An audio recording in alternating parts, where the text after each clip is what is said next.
Welcome to this session. I'm going to briefly introduce myself and a little bit about why we decided to offer this session. So my name is Chris Holguin. I'm an associate director in the Office of Student Involvement.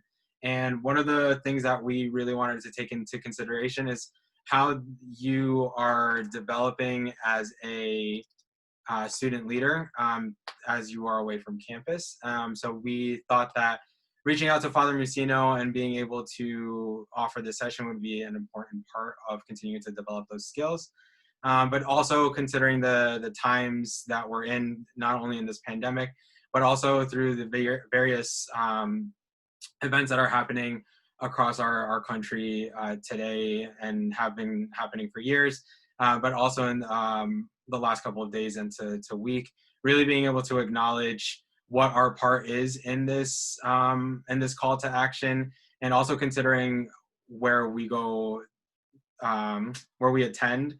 So as students, where you attend college, the Jesuit mission, what Holy Cross stands for, and really being able to take this session of discernment and life decision making and how that applies to you. Being able to talk about your identity, but also your role in being able to be an active ally, and what that means for yourself personally. So with that said, I'm not going to take too much more time of the session and your time as well. So I will hand it over to Father Muccino. And just before I put him on the screen, I just want to talk about some logistics with the chat feature. If you have any questions, please put them in the chat feature. We'll try our best to bring them up during the session, but if not, we will be asking them at the end of the session. And then without further ado, Father Muccino, you can take it away. All right, thanks so much, Chris. And thanks to all of you for coming. It's good to be with you. And I hope we'll have a productive time. I've sent you a little bit of materials already to give you a taste of what we can talk about here. We initially were planning this to do it as a theme for a sophomore supper up at the Joyce Center. Dr. Rob Bellin was putting that together for sophomores, mindful how second year is a critical time to think about who you are, who you're becoming, and how you make the decisions about your major, what to take, junior year abroad, and am I staying on track to who I'm becoming. So all of this is a very relevant theme, not just for you all, but becoming our truest self is true for anyone, my age, younger people. It's a life journey about continually becoming who we are. So we're going to focus on that today, and you're going to see a number of themes that kind of interdigitate within the rubric of becoming our truest self. The title of the talk was Discernment and Life Decisions.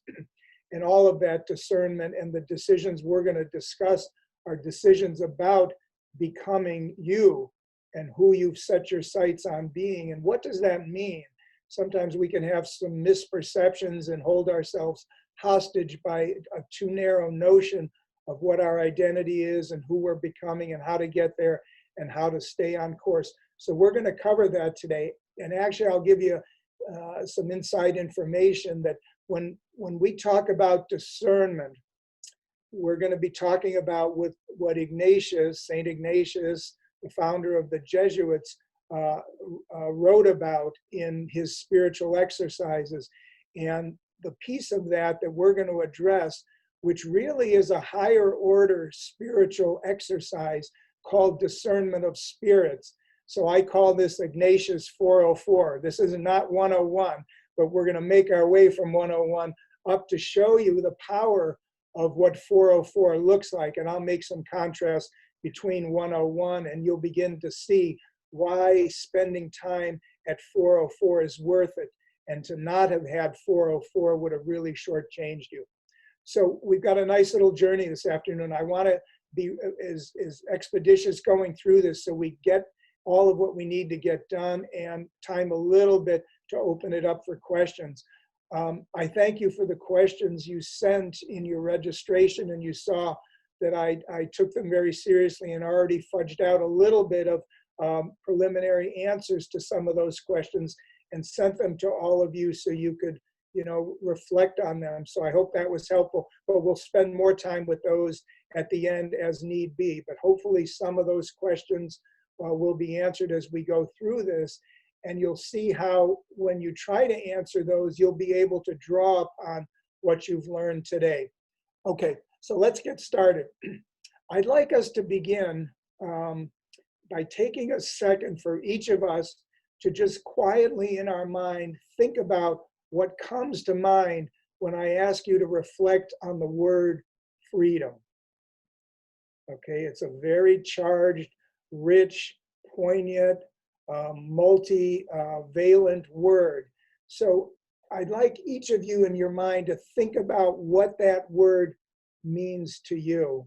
Okay, so let's just take a second to do that.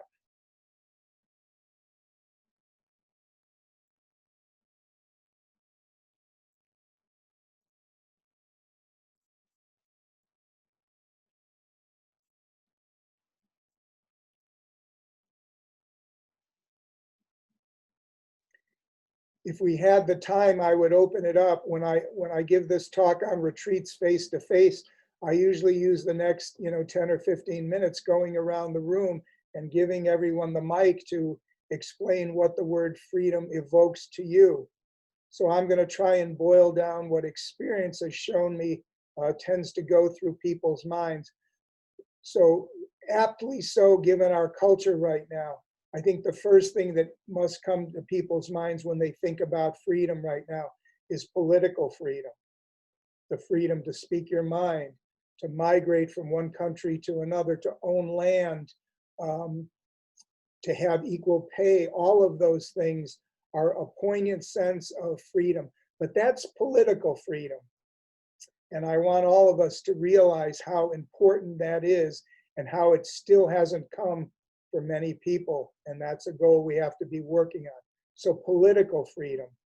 Maybe for some of us, what we're thinking about right now is along the lines of personal freedom. And what do I call personal freedom? The ability to do whatever I choose to do or would like to do. To be able to go to the shore and be on the beach and not have to space 6 feet away from one another. Or it's the sense of freedom that allows us to go on vacation, or as I say, it allows younger people to feel that they're out from under the oversight of parents. Well, you all have been thrown in an unfree moment right now in terms of personal freedom. But that's personal freedom. Maybe we could think about economic freedom, because those who do not have jobs right now are not free to do all of what they would do if they were economically able to do so. The recession and the economic downturn limits our freedom. So that's economic freedom. We can maybe think about psychological freedom. All of us know people around us and maybe experience ourselves the diminishment of our freedom that comes from addictions, compulsions, and obsessions and things like that.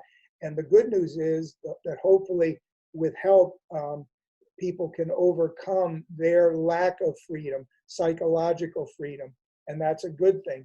We all go to a college, so you could think about your faculty members who want what? Academic freedom as scholars to publish what they want to write about that's important to them. And that's why tenure is so important, to assure their freedom to do that. But what we're going to focus on this afternoon is what Ignatius believes is the end goal of the spiritual exercises, or I hope what this talk on becoming my truest self will get us to is a different type of freedom. So the freedom I want us to think about, among the many others we just discussed, is spiritual freedom. So you saw the disclaimer I may have made, I think I made on the module I sent you. In this talk, we're going to use language that is predicated on kind of a religious structure, but it doesn't require a religious structure. So, and I'll show you why. So let's define spiritual freedom. Well, we said that's the theme of this talk. Spiritual freedom is our capacity to become my truest self. It's that simple, but it's not simple, as we all know. Spiritual freedom is the capacity to become my truest self. And if you call it spiritual, then you either want to say before God or before whatever value system of ultimacy, purpose, destiny helps shape who you would like to become. So let me qualify that for a minute. We talked about personal freedom, and sometimes when we think of spiritual freedom, we go back to personal freedom thinking, saying, okay, I want it to be personal freedom, to get up at whatever time I want in the morning. If I want to have red hair one day and blonde the next day blue, all of that. Or we think of the rap songs, you can do this or you can do that. That's a certain kind of freedom, but that's not spiritual freedom. I already said to you, I really hold fast to personal freedom because I want to be able to do on a weekend what I want to do and go golfing after I say mass. But that's personal freedom. But if you think about our spiritual freedom isn't that you can choose in one direction such that that choice negates a choice you make in the other direction. Karl Rahner, who was a Jesuit, had a statement for that. So spiritual freedom is not about choosing such that one choice is in conflict with a different choice. It's about choosing in a defining direction. That my choices and my decisions and my actions, if they're going to be defining who I am as a person, are always moving in an intelligible, gradual, defining, formal, and final direction that tells the world who I am. Now that all sounds pretty neat and cut and dried, like once you decide what you're going to do, you stay on a straight line and you get there. We wouldn't be sitting here right now if it were that easy, because all of us have a million questions like, who should I become? Who tells me that? Who decides that? Does the world tell you who you should become the way the Super Bowl does when it says that you should buy this type of beer, drive this type of car, own this type, and live in this type of neighborhood? That's what the world wants to tell you you should be. But it's tougher than that. That in some ways is easy. Go with the flow and you'll get there. But we're sitting here because you and I are all sitting to say, what do I want to be? Who should I become based on my values and the like? Does that make sense? Nod if you get it. Okay. Just see the contrast I'm trying to make. So the first thing that comes up that goes to a question that you all have asked is, how do I decide who I should be? Well, I'm sure all of you are getting good advice and maybe some not good advice from those around you. You know, do your parents hold the trump cards in telling you who you should be? Does your best friend, your girlfriend, your boyfriend, your fiance, who tells you who you should be? Well, if we really want to believe in becoming our truest self, then we have to take freedom seriously. So I want to use God language for a minute to show that. I happen to believe that one of the greatest gifts that humankind has been given, and I happen to believe all of the cosmos has been given this gift, and it's called freedom. So I believe that we have been given freedom. We have not been determined. So if you believe in God, God has given you a gift and says, I will not make you who I want you to be.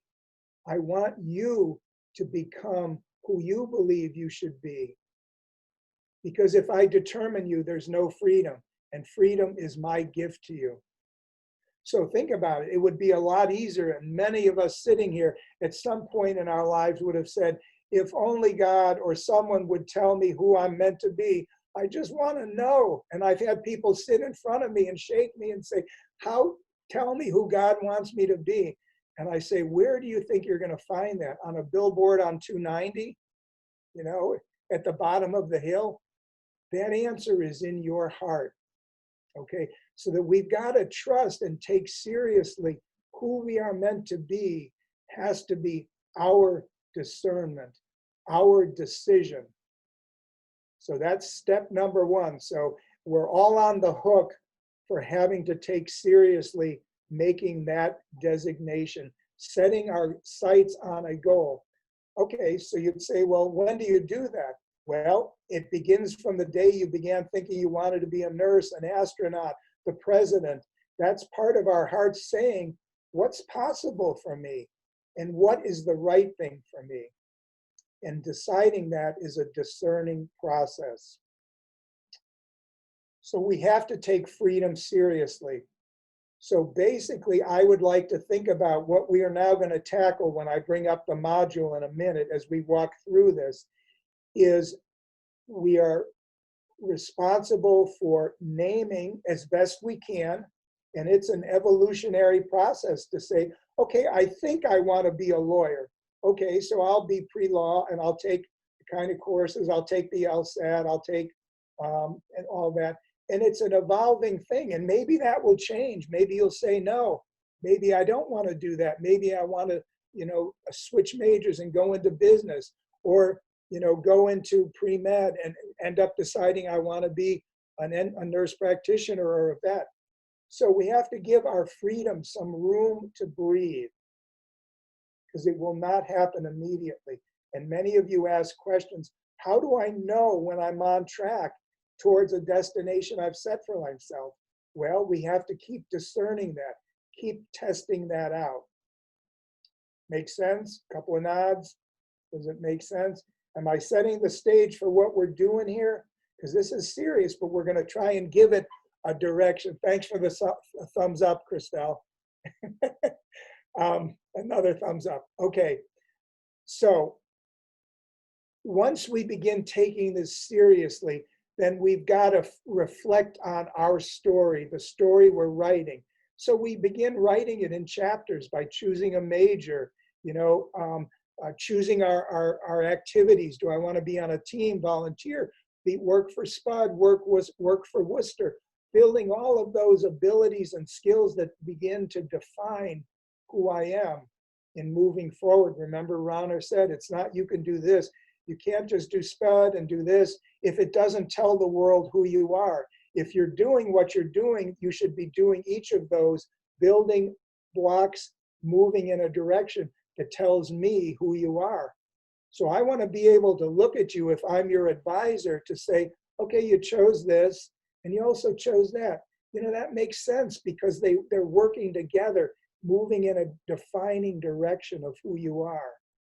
So that's already the first thing I would encourage you to think about as you say, should I do this? Should I, can I go junior year abroad if I'm pre-med? Well, if it makes sense to who you are, yes, you can, and you should.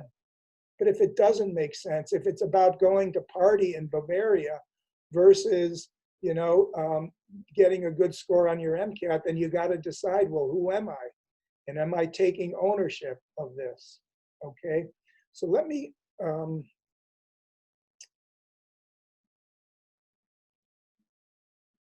okay, so let me bring up the screen share for a second, and I'm going to put up the module. Whoops, let's see, where'd it go?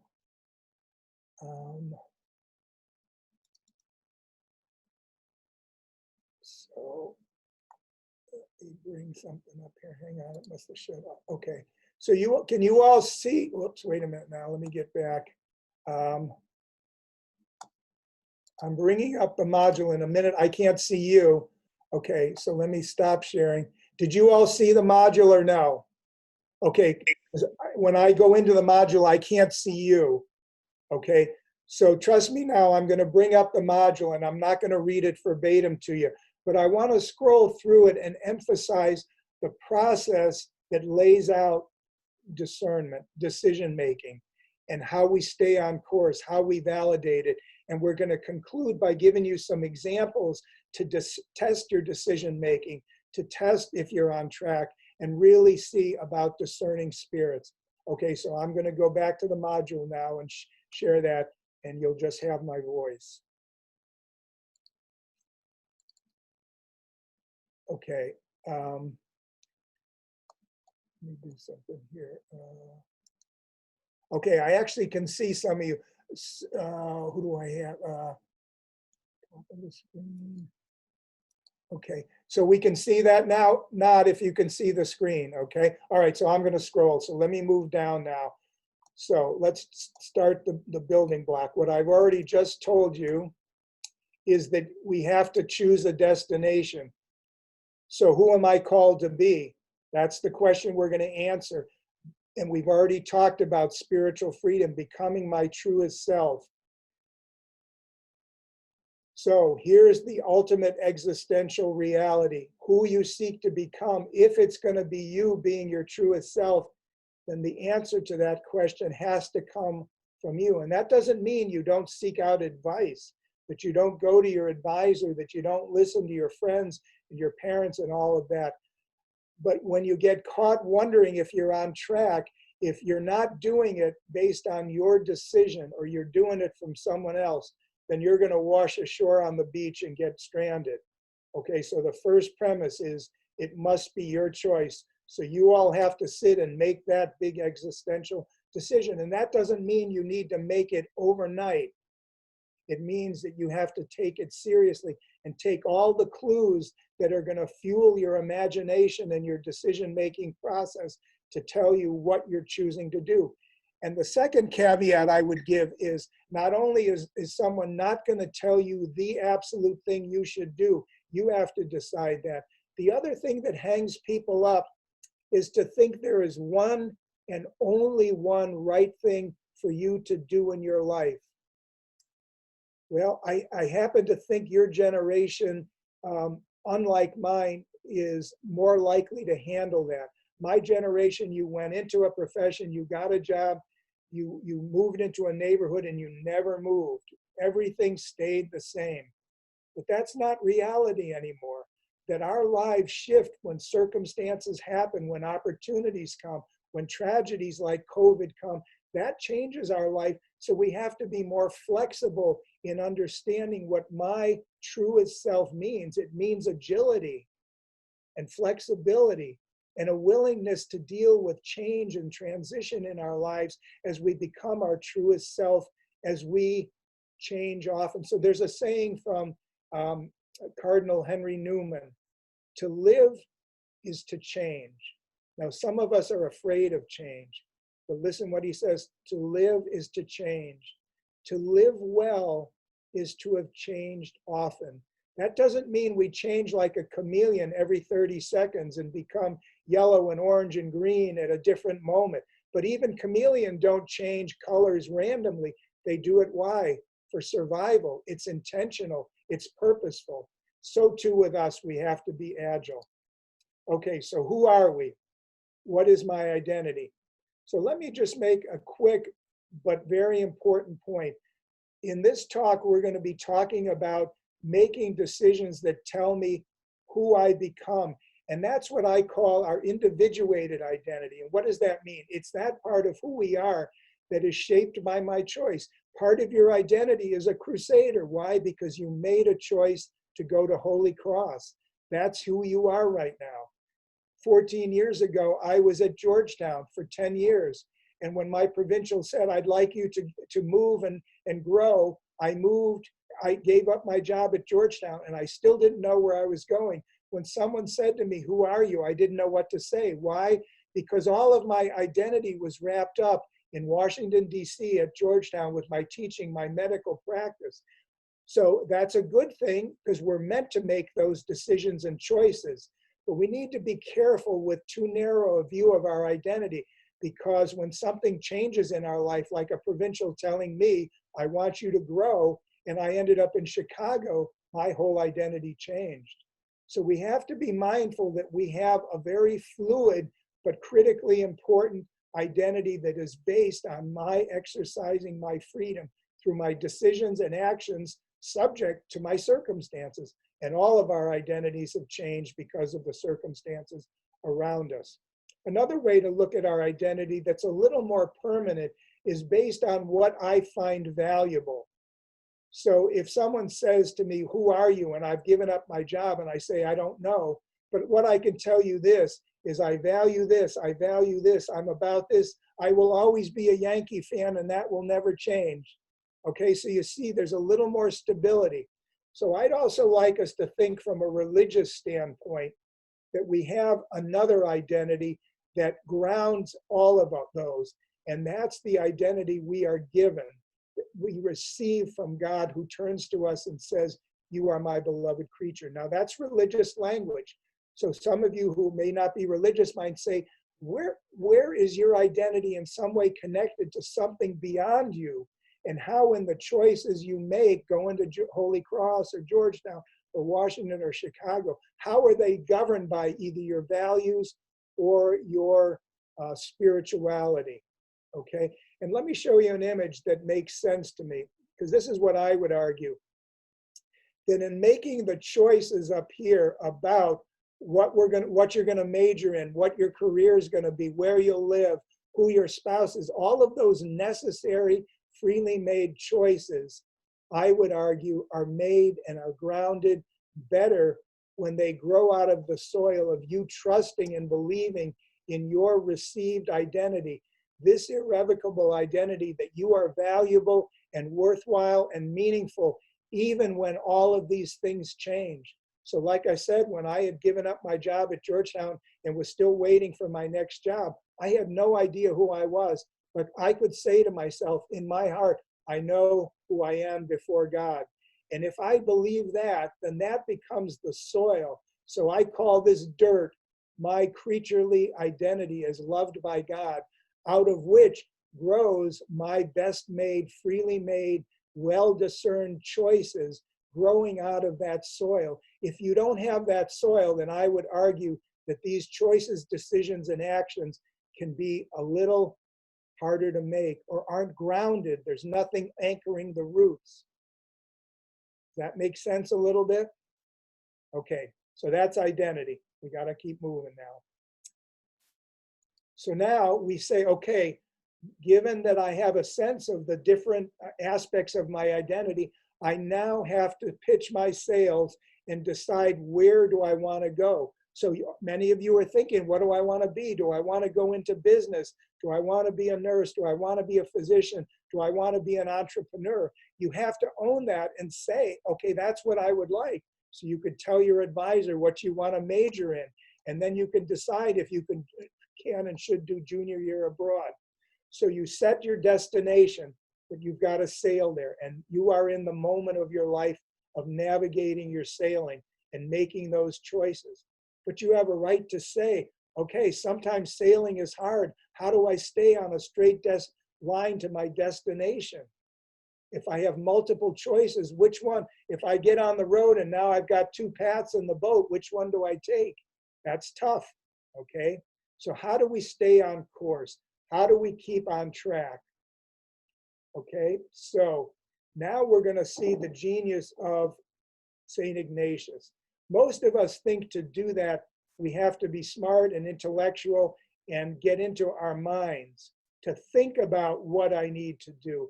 Ignatius would say, yes, we do need to think, but we need to think about what we are learning from our emotions. So in summary, I think St. Ignatius was generations ahead of his time in being the founder of emotional intelligence, because he really believed. So one of you asked me the question, you know, isn't it foolish to follow your emotions? Well, yes, if you don't process them and interpret them with your mind. But so many of us only work from the head up and we don't work from the heart. And Ignatius would say, if you cut out your heart, you cut out the foundation. So what do we need to do? We need to befriend our emotions. So I hope you had time to read this little narrative here. Not if you had a chance to look at this little story that this author did. I think it's gold, and that's why I took the liberty of loading it there. So this is a man who basically says he lived his life worried that he had negative emotions in his heart, and he thought they were his enemies. And all of a sudden he found he was so exhausted from repressing his emotions that he finally said, all right, I'm going to deal with you. And what did his negative emotions say to him? Don't be afraid of us. We're your friends. You're so scared because they're negative, because you feel sad or lonely or angry. Well, sadness and loneliness and anger are natural emotions that we have based on our situation and circumstances. But if we ignore them and repress them and squelch them down, they can't help us. They can't liberate us. So I love down here where he says,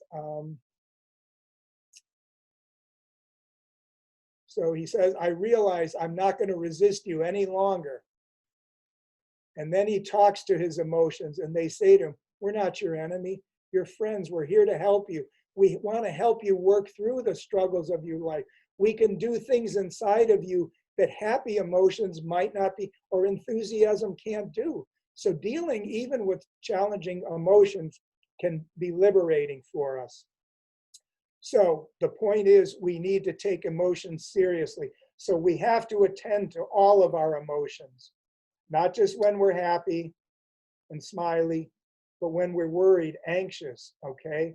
So Ignatius would say, and some of you said, well, how do we pray in a discerning way? My answer to that you may have seen was to say, attend to befriend your emotions. So if some of you are prayers and want to pray and meditate, how do you do that? I simply say, when you sit down and still yourself, be aware in your mind, what emotion are you dealing with? So sometimes I'll sit down to pray, Lord, I come before you, thank you for this day. I come before you feeling, and then I fill in the blank. I might feel grateful for a beautiful day. I might feel uncertain or anxious. I might feel regretful because of something I did, being cooped up with 13 other Jesuits. How do I feel? And we need to name that, because that feeling is our friend, even if it seems negative. Okay? So Ignatius would say, if we attend to our emotions, even the negative ones, am I grateful, regretful, sad, if we listen to them, they can spur us to growth, but they can also get us off course. And that's what we're going to spend the time looking at. How do we let our emotions channel our energy and not sidetrack us? And that's where it takes Ignatius 404. Okay, so let's see now, we're going to attend to our emotions, and we're going to, in attending to them, we then have to interpret them. Okay, so we're moving from 101 now up through 202 to 404. So what is discernment? Okay, so Ignatius would say, if we're going to understand discernment, we have to understand something. Okay, we're going to be going into our hearts to listen to our emotions.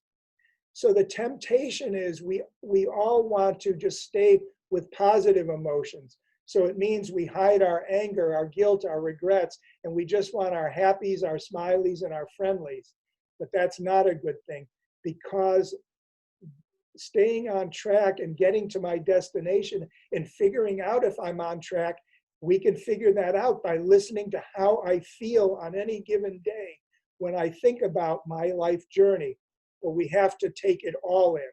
So Ignatius would say, okay, we've got the happy, sad, regretful, angry, anxious.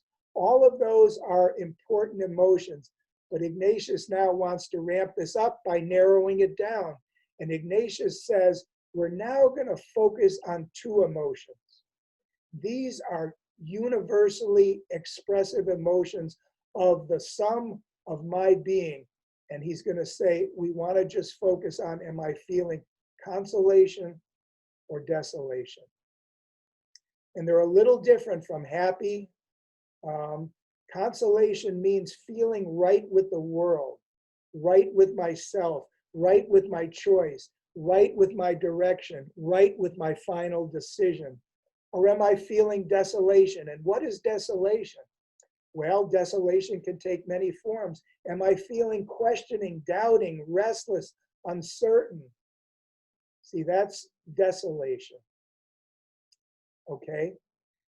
So listening to these, so I would still recommend when you meditate in prayer, you begin by saying, how do I feel, and naming those things. And as you pray, let what you're feeling happy about speak to your heart. Let what you're feeling regret about speak to your heart, and pray more deeply about that. But we need to be able to interpret consolation and desolation in order to be good in interpreting our other feelings. So we need to know how to interpret them. Okay, before we do that, now we're up to 202, moving to Ignatius 303. We need to know something about the human being and how we are wired and how we operate and why we get into trouble, why we have questions about are we on track or not, and how we could feel consoled or desolate at a given moment. So Ignatius would say we have to be real with ourselves, that we just said we're beloved creatures of God, but we're also fragile sinners. We screw up. We don't get it right. On a bad day, we can bite our friend's head off. So we need to know that we're not always our best self. So Ignatius would say we need to own the fact that there are two modes of being operating in us. The good spirit, so let me jump down. The good spirit, you know, the side of us that's all lightness and good, and our dark side. And so how do we tell the difference? Well, Ignatius would say the good spirit is about moving us towards light, towards truth, towards our truest and best self, towards greater spiritual freedom, toward generosity to love and life. But we all know we have a side of us that can be about darkness, deception, lies, selfishness, egotism.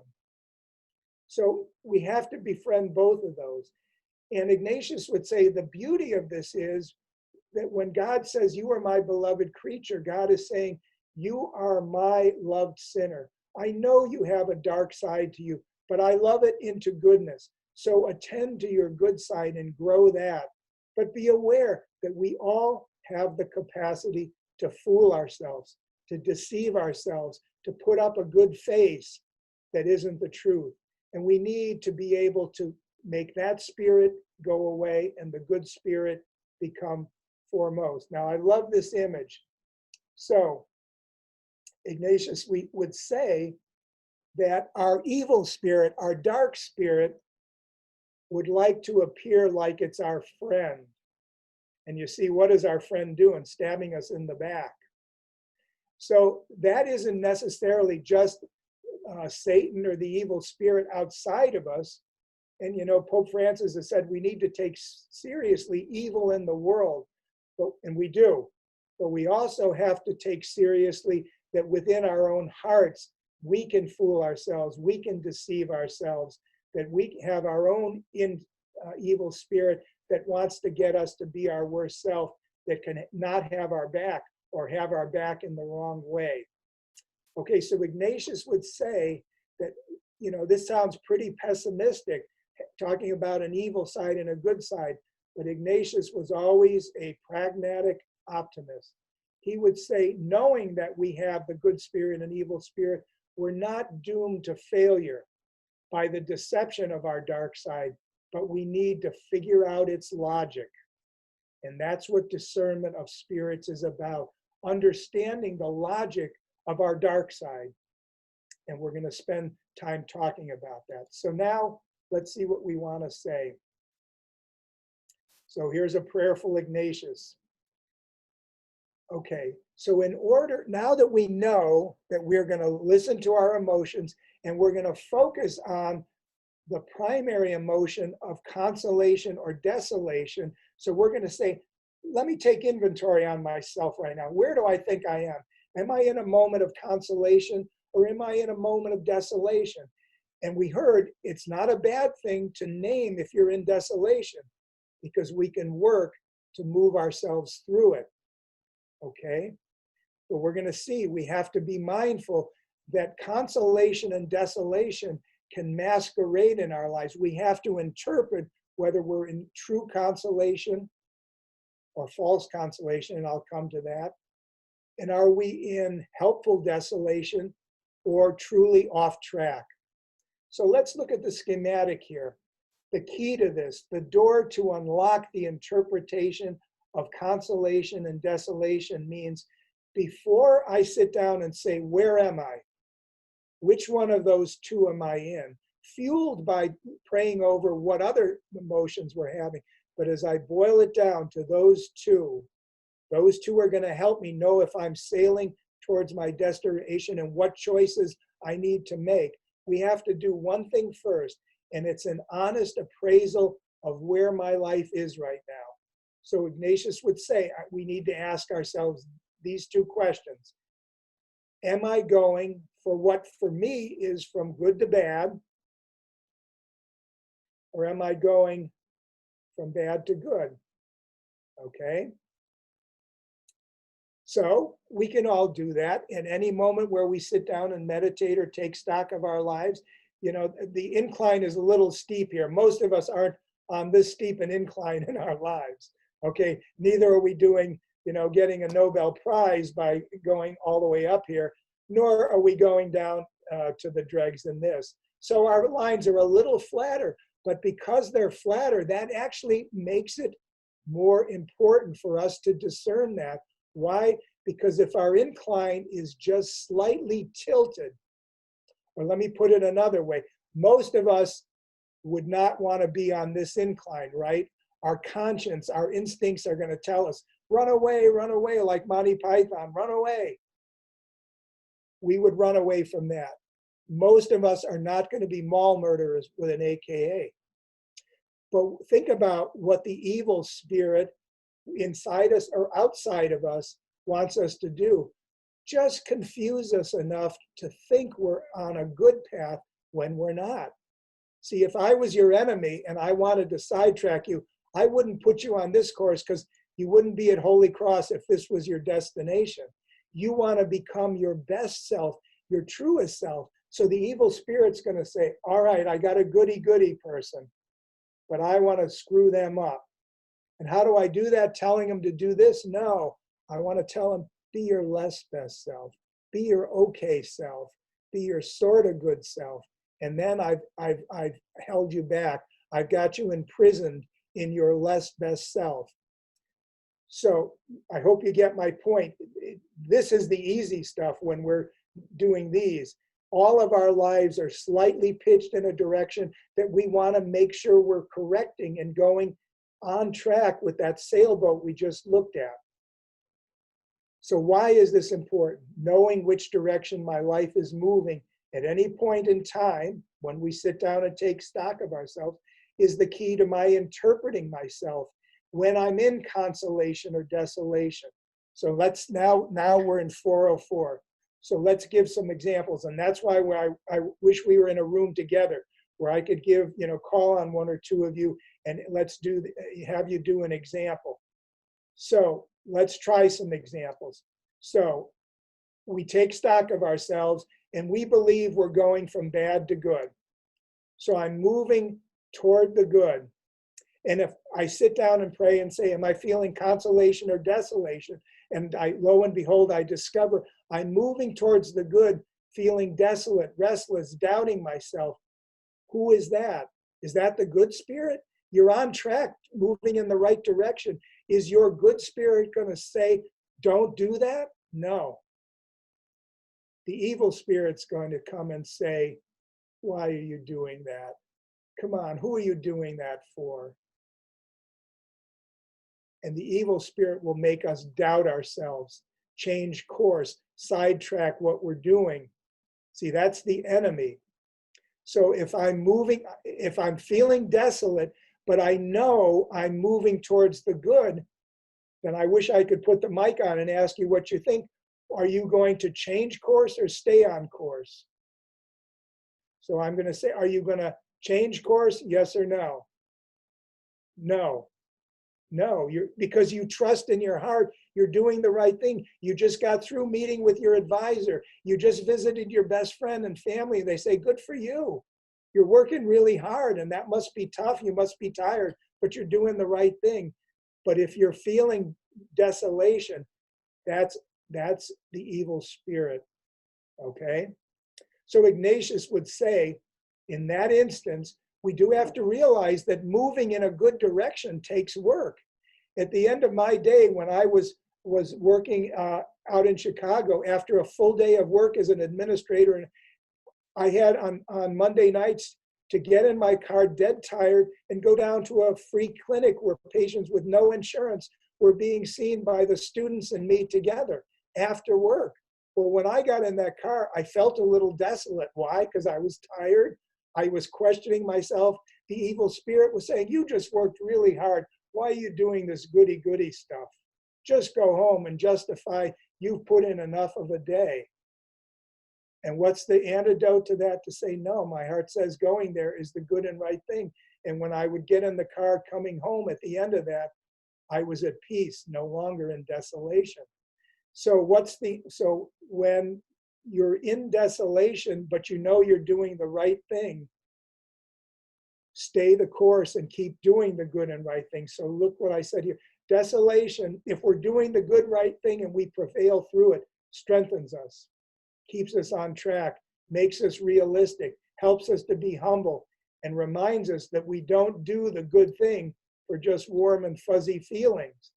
Because doing the good and right thing means you have to work hard, that you have to give up Friday nights. You have to do that kind of thing. Okay, so let's test it in another direction. Say I have a feeling that I'm not being my best self, that I'm slipping and sliding in the bad direction. But you know, I'm feeling kind of okay. Which spirit is that? The good spirit? No, that's the evil spirit. So remember what we said, that Ignatius would say that the evil spirit wants you to believe it's your friend, wants to falsely encourage you. So think about an alcoholic. Someone says, you know, I've worked really hard. Oh, should I have a drink? I've just worked so hard. And then they say, no, I don't want to do that. The evil spirit's going to come and say, you deserve just one. You've worked hard. You can do it. So remember, the evil spirit's going to always work against your best interest. So if you're going in the bad direction and you're feeling bad, that's the good spirit giving you a kick in the butt saying, come on, get off. Stop being so selfish. Stop cutting corners. Well, you may feel consoled. Why? Because you haven't lifted a finger to help anyone in a week. So that, if you're being consoled while you're going to the bad, that's the evil spirit. Okay? So true consolation. So if you're feeling consoled, so here you're going from good to bad, and if you're feeling consoled, that's the evil spirit. How do you test that to know which spirit it is? Okay, we said you step back and say, what direction is my life going? So if you're feeling consoled, but you're a little worried that you're on a bad course, you're off track, you're making bad choices, and you're not going in a good direction, you have a check for that. So remember what we said about the good spirit. If your consolation is coming from the good spirit when you're doing bad things, then you can check that, because the good spirit always wants to move you towards goodness, light, generosity, and peace. So if you're feeling consoled, but you sense you're going in a bad direction, that's false consolation. Okay, makes sense? And the evil spirit, we said, is always going to want you to be going in a selfish, not your best self direction. It calls us to question what we're doing. Does that make sense, gang? Because this is 404 time now. Because this is now the key to attend to your emotions, to focus on how you're feeling. So if you're making a decision, am I making the right thing, you know, with this major or with this career choice, or whether I'm going a junior year abroad or not, then you have to say, okay, I have to make the decision. How am I feeling about it? So if you're doing it for the right reason, you may feel desolation because the evil spirit says, I don't want you to be a rock star of generosity and goodness. Don't do that. Don't do that. Settle for less. So this is, we interpret it by being able to look at what direction our life is going, understand that the evil spirit can operate in two different ways, interpreting our consolation and desolation. So consolation and desolation alone, it would be nice if we could say, I'm feeling consoled, then I must be doing the right thing. But I hope you've learned right now, we can't. We've got to bring more evidence to the table to interpret what those feelings really mean. So let's do a few more examples here.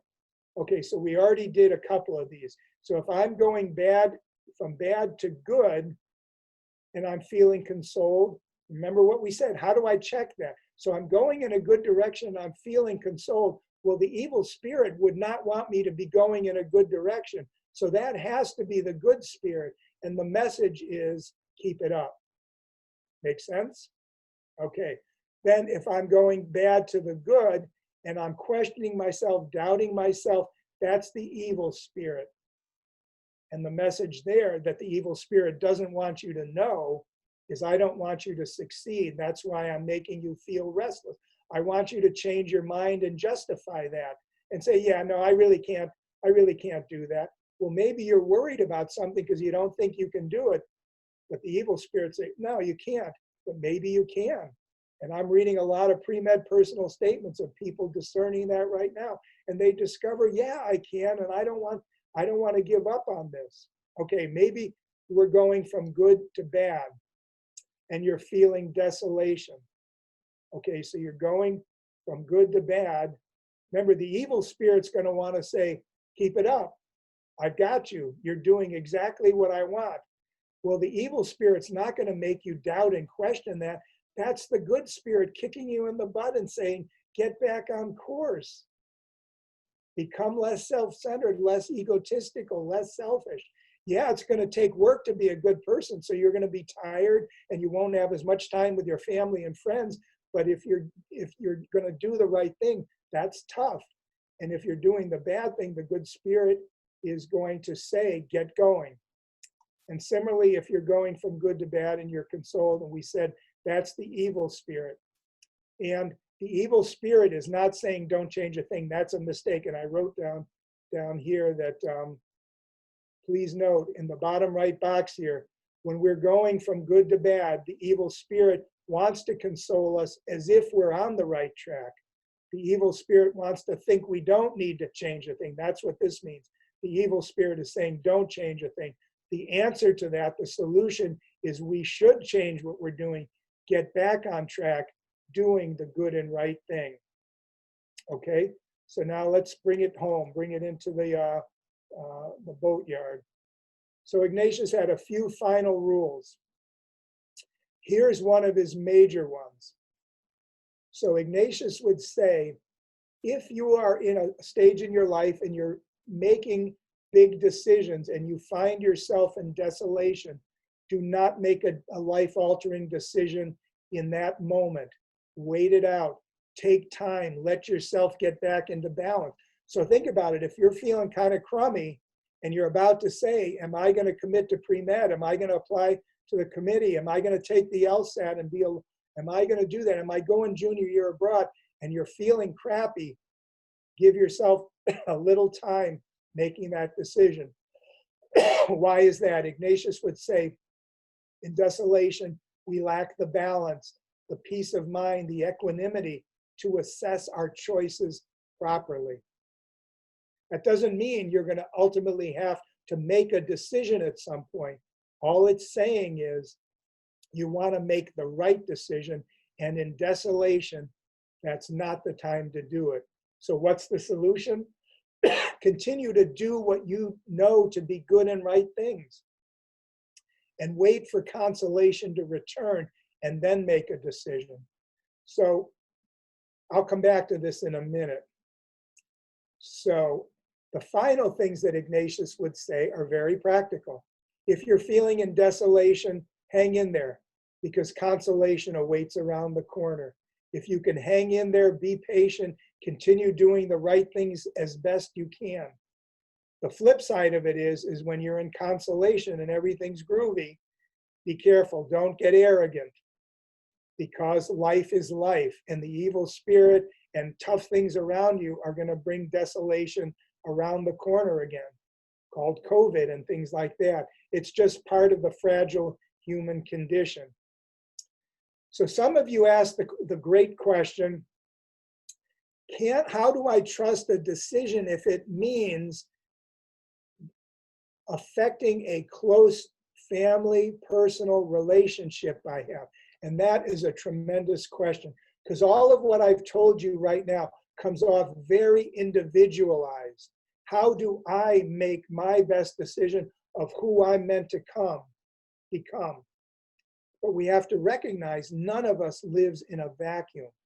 We all have people who love us in our world with whom we owe some responsibility to make sure that if it doesn't mean taking their advice, it means taking them into account in making my decisions, discerning my best self. So think about it. Once you get married or you're engaged, deciding, my nephew's dating someone right now who lives in Colorado. He's making a decision where he's going to set up a pediatric practice. Does he move to Colorado? Does she move to North Carolina where he was offered a job? How do you do that? Does he just say, this is my choice? No, you sit down and you have to do a communal discernment, weighing the alternatives with other people. As Jesuits, we make communal discernment with other Jesuits if we're deciding what we do with our Jesuit lives. So we do have to take seriously communal discernment. So all of the things I've just taught you about the individual discernment that we have to own and take responsibility for can be expanded to be a communal discernment also.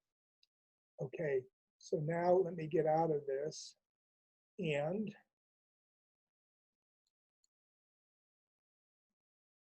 let's see if we can unmute you. Can you guys unmute yourself or no, huh? Yeah, I guess. Yes. Oh, Chris is still here?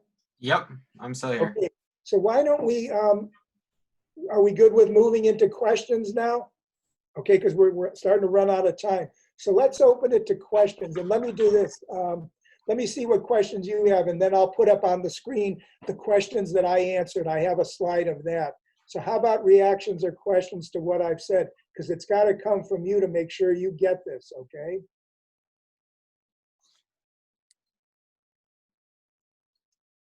Should we write our questions in No, the no, chat? no, speak, for now, speak. Okay, so I haven't properly formulated my question yet, but I guess as a starting off point, would the fear of missing out, so like whenever you see someone else, basically you feel that someone else is succeeding, is that a harmful or a helpful desolation in your view? So are you saying you look at someone else and you see they're doing better than you're doing, and why aren't I as successful? Is that what you said? Pretty much, I guess, yeah. I don't want to put words in your mouth. Make it your question. No. That's pretty much how it's summed up, basically. So it's Okay. driving. My first reaction to that would be, this is the heavy burden that your generation faces. Why? Because you are awash in social media where everyone's lives sanitized to look wonderful is in your face every day. No one's going to post darkness or their human struggles or their questioning or their human frailty or their doubting. All you get are the airbrushed. I remember my brother sent me a picture one time of my niece, and I said, where is she? I said, and I had been to Italy one time. I said, that looks like Tivoli Gardens. Yeah, she's there for a wedding. And I'm like, are you kidding me? It took me to be 40 years old to be in Tivoli Garden in Italy, and she's there for a weekend wedding. So I love her dearly. All I'm saying is, all of you see a world that is just so demanding and making it look so ideal and perfect and setting the bar so high for what your sense of being your truest self should be. So you've got to be able to come down to a more accepting of yourself, accepting of your circumstances, trusting that you are valuable even if you aren't standing in Tivoli Garden. Trust that your decisions about who you want to become are your decisions. Yeah, you want to get some opinions from others, but you are who you are meant to be. And that's why remembering the soil that your decisions grow out of is you are always someone valuable. Nothing can take that away. Seeing Tivoli Garden and someone else is doing that, good for them. If you can get there someday, good for you. Work towards that. But you don't hop, skip, and jump over your truest self to try and be them. You don't beat yourself up thinking that you're nothing until you're there. And remember what we said. Think about, you've got to make your decision of who you're meant to be, because the media is going to market what they want you to be so that you'll buy their beer, their Rolexes, and their Mercedes, and they'll sell products to you. and you will end up becoming not your truest self, but a consumer. Does that help? Good. Thank you very much. Other questions? I mean, one of the talks I give is a separate talk, is a talk called Having the Courage to Accept Acceptance. So I give a little reading that's similar to what I said about our identity before God. It's an article that says all of us have been accepted by God. Do we accept that acceptance? If we don't, then we're going to be on a distorted path trying to be accepted by the culture, by our friends who don't always have our backs, or by people who want to sell stuff to us. But if we accept who we truly are as loved, valuable, and worthwhile, then we begin making our choices based on who we hope and believe and are working very hard to become, but not working hard to become someone else so that we have the Facebook image that will make everyone envy us. We've got to be true to ourselves, okay? And sometimes that takes a cost. Ignatius would say, if we're trying to market ourselves to the world, let's put it this way, if we're marketing ourselves to the world, then the world will love us. So what's the world's message? The more you have, the more we'll like you. If you have the right things, the more we'll like you. And if we like you, we'll honor you. We'll give you accolades, praise. And once we praise you, what happens to you? You get arrogant and conceited. So Ignatius would say, what's the opposite message? And in the Christian paradigm, the opposite message is Jesus said, you know, being your truest self means you're not going to play to the world. And if you don't play to the world, is the world going to honor you? No, they're going to give you a hard time. They'll write you off. They'll revile you. They'll criticize you. Okay, no one likes that. No one wants to be on the wrong side of popularity. But if you're doing the right thing and you're taking flack from people, so be it. You become humble and you still become your truest self. So we have to put up with a certain degree of humiliation, a certain degree of scorn. But if you believe in yourself as valuable and worthwhile and know that nothing can take that away, you're going to make the right decisions to build your identity in the right direction. Other questions? I have a question sort of about, the state of the world and how most of us have been quarantined and we stick to our studies, but there's not a lot we can do besides, staying our little course, which doesn't seem to be doing very much. And I know, Holy Cross, we all want to change the world someday.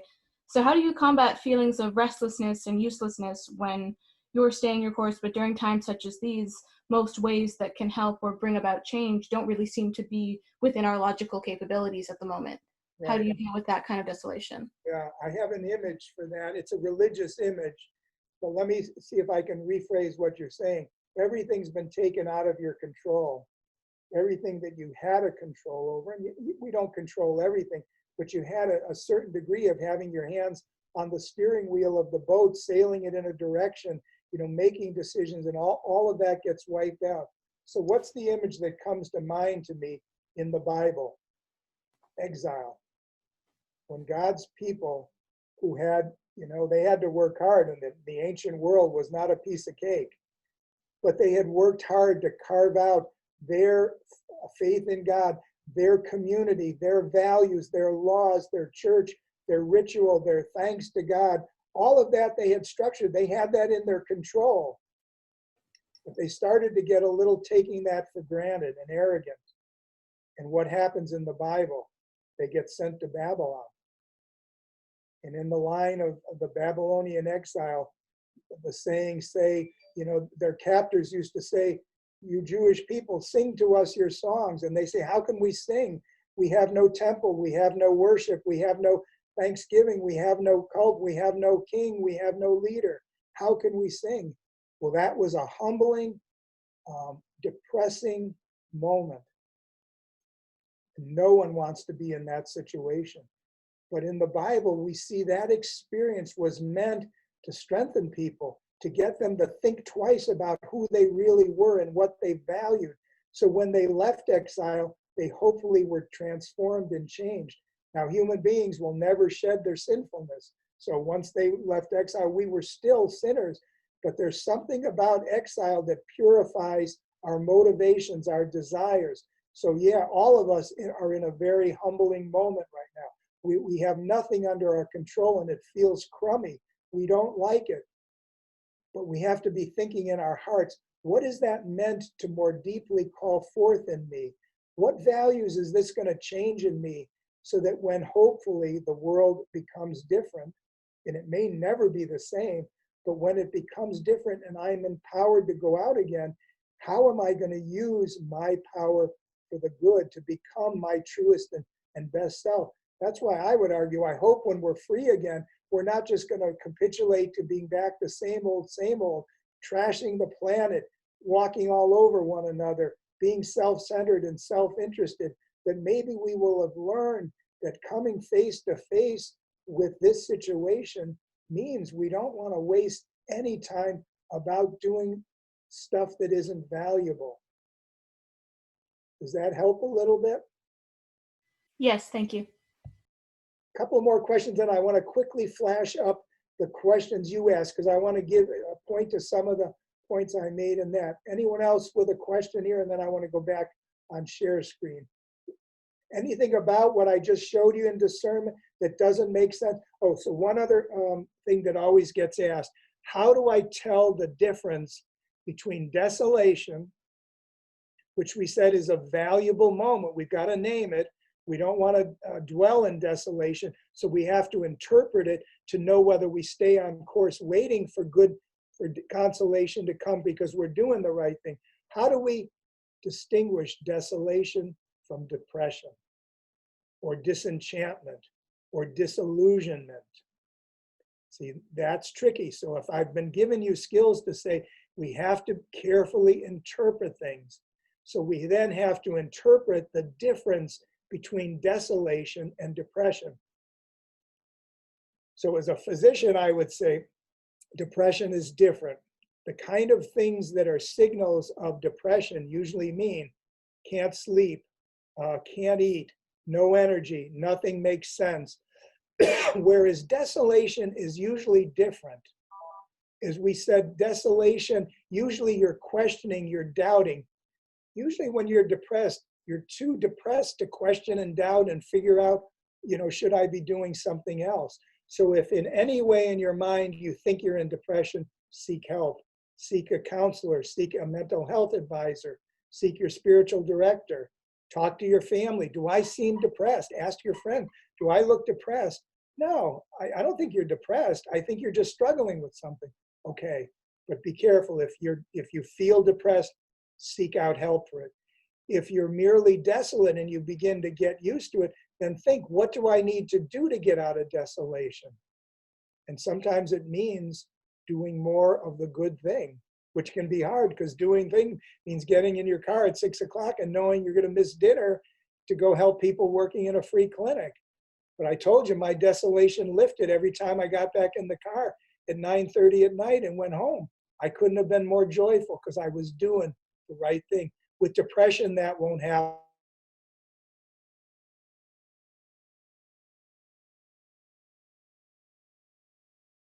Feeling depressed, take it seriously and get help. Okay? So let me just screen share for one more second, then we'll wrap it up. Where did my...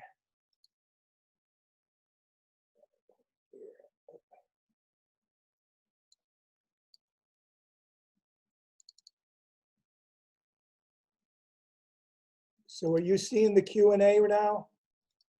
Whoops, where'd you all go here? Let me shrink this down. Get back into the screen here. Can you see, are you seeing me or are you seeing the Q&A? Q&A? No. Huh? Seeing you right now. Me. Okay, so let me now do full screen share. And, oh, where is it here? Are you seeing the Q&A? Yes.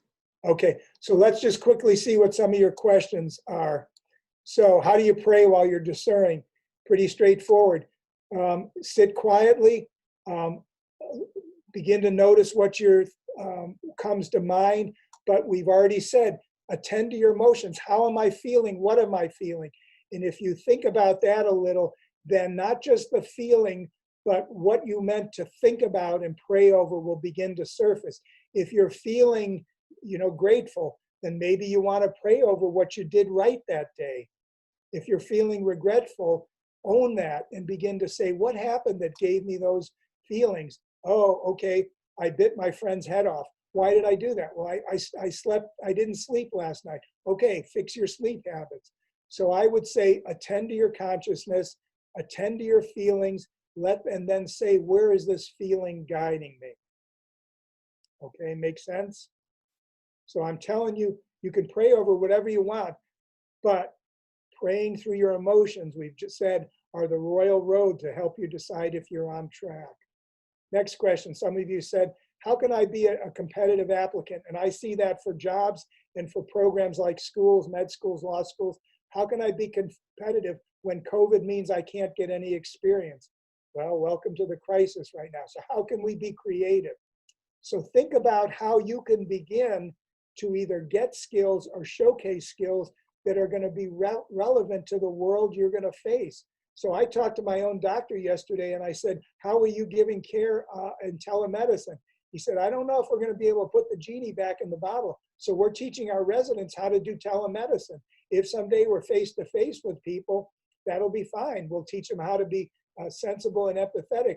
But I think what we will have trained is people who could do telemedicine and be in Chicago and give care out in South Dakota. And now we will have helped the world. So think about the skills that may be beneficial to the world. Show your boss or whoever interviews you that you're eager and able to gain new experience, that you're a quick study. And then show what skills you've gained in other roles. You don't want a fake experience, but show your agility, your passion to grow in your abilities when the moment comes. On Thursday and Friday and Monday, I'm going to be working with the pre-meds to give them some skills that no pre-med student or even first-year medical student has. But we're going to go online and I'm going to teach that so that they can come in with some new skills. Why? Because it's a new world. Find out what's out there. Look at TED Talks. See what kind of skills that you can be working on in your free time. That's my suggestion. How do you confirm you found your life purpose? Okay, I've already said to you, we need to get over the fact that there's any one single preordained destiny for all of us. God is saying, write your best story. And I've already said, your life is going to change. You may have wanted to be a track athlete, but you tear your Achilles and your life changes. Well, that doesn't mean you're nobody. It means your life now, your identity is going to move in a new direction. Befriend change. Befriend moving in new directions, and don't be afraid of that. And don't be afraid that you're going to make a mistake if you choose one thing. God will sit with you on the sidelines and help you with that. God's not going to say, I want you to run this play. You've got to run the play. Okay? And trust your discerned decisions. That's where in your heart, your identity will be. And remember, your life may have several chapters to it, and things will be changed. You will evolve and grow. How are you on track? If you, like Ignatius would say, if you say, how do I think about becoming a physician assistant instead of a doctor? Well, the evil spirit's going to say, oh, you want to make more money, so be a doctor. But if you feel consoled saying, no, I want to be a PA like my PA, and that you have sustained consolation, then trust that. Okay? Some people said, what are my favorite books? The Little Prince, which is a fable for life for me. Divine Milieu by Teilhard de Chardin, a great story of the cosmos. What is God? A good, simple book to not think about who is God, but to think what are God's attributes. The French existentialist book, L'Étranger, and Desires of the Human Heart by Vernon Gregson. Okay, keep moving. What if you're not sure what your goal should be? Okay, so that goes back to how do I make up my mind if it's my responsibility? Well, you got to listen to your heart and your feelings. I work with people in career decision making by saying, name your heroes. I make everyone I interview for med school say, I want to hear who your 3 heroes are, and you tell me why they're your hero, because I'm looking to see what theme unites them. And if you could find that theme, then you could begin to say, who should I be? Ask others, what do you see in me? I ask people, what would your best friends tell me that you should be? If you weren't becoming a lawyer or a physician, what would be the next best thing? It means naming your skills. What makes you tick? What gives you satisfaction? This is one we talked about. What if you don't want to be a physician, but your heart is telling you you'd rather be something else? So I say, look at what other people are telling you to do and answer to yourself why those choices aren't right.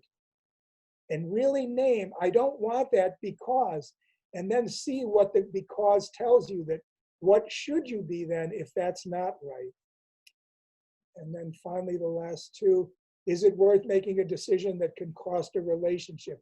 Well, you always want to take seriously what your loved ones think and if they're going to be impacted, especially, you have to go your own way from what your parents are telling you to do. If you know better for yourself, the worst thing I want to see is someone in third year medical school who's only being in med school because their parents wanted them to be that, and they'd rather be an artist or a social worker. You got to trust your decisions that are right from the deepest level of your being. Okay? But you can trust those who love you if they ultimately want what's best for you. Great question here, I get all the time. How can you work in a secular world and still stay close to God and doing good things for God? Well, my statement is that remember, God doesn't draw close to us to say, gotcha, now I want you to go fix world hunger in Ethiopia. God draws close to us so God can say, how can I help you to become your best self in choosing what you want to be? God's not trying to trap us and run an employment service, okay? And how to stay on course to your goal when others aren't supporting your choices? Well, be humble. Review your choice, review your decision, and make sure you've made the right choices. Because if other people are saying, are you certain? Take that seriously. Listen to those who care for you and what they're saying. Determine if the voices are seeking to move you towards goodness or just to snow you because they want you to be what they want you to be.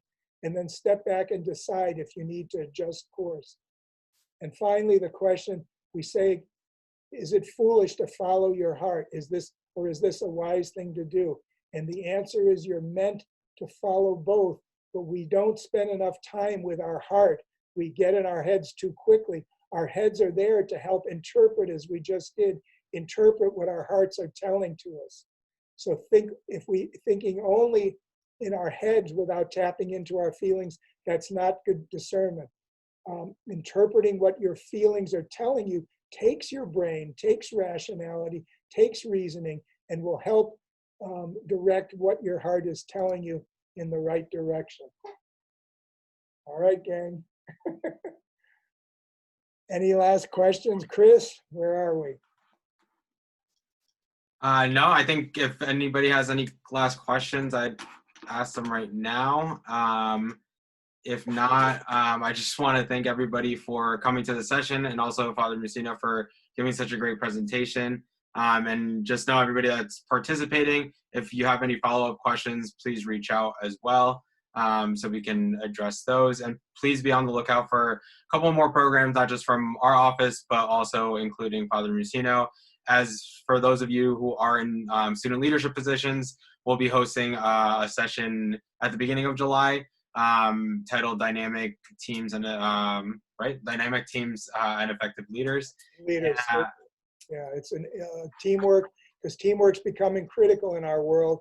And so is leadership, because leadership has a mixed reputation right now. But we need good leaders. We don't just throw leaders out and say, we'll do a group hug and it'll be democratic. You need a leader, but you got to be a good leader, and we'll discuss that. So please be on the lookout for those. And again, if you have any questions, please feel free to reach out. But thank you all so much for attending, and we all hope you have a great afternoon. Thank you. Have a good day. Thank you. Thank you. Thank you. Thank you. Welcome.